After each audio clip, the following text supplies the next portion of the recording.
કોઈ પણ કામ કરતા પહેલાં જો તમારી 100% ઇન્ફોર્મેશન જોતી હોય તો congratulations, you have just killed your creativity. Hello guys, welcome to day 21 of being creative.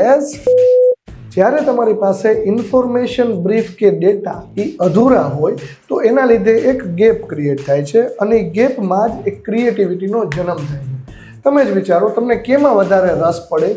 એવા ક્વેશ્ચન કે જેના આન્સર તમારી પાસે છે કે પછી એવા ક્વેશ્ચન જેના આન્સર તમારી પાસે નથી? આવો ગેપ જ્યારે જીવનમાં ક્રિએટ થાય ત્યારે આપણું બ્રેઇન એ પોસિબિલિટીઝ ઉપર વર્ક કરે છે. કદાચ આમ હોય, ના, કદાચ આવું ન હોય. થાય છે કે નહીં આવું?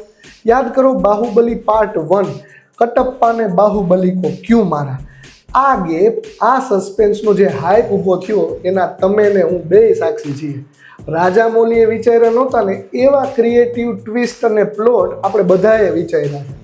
અને જો તમારે ક્રિએટિવ બનવું જ હોય તો બધી જ વસ્તુઓ ભેગી કરીને રાખતા નહીં, કંઈક અધૂરું મૂકી દેજો.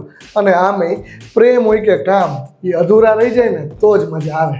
મને ખબર છે તમે શું વિચારી રહ્યા છો, તો જલ્દીથી કમેન્ટ કરો. બાકી સી યુ ટુમોરો.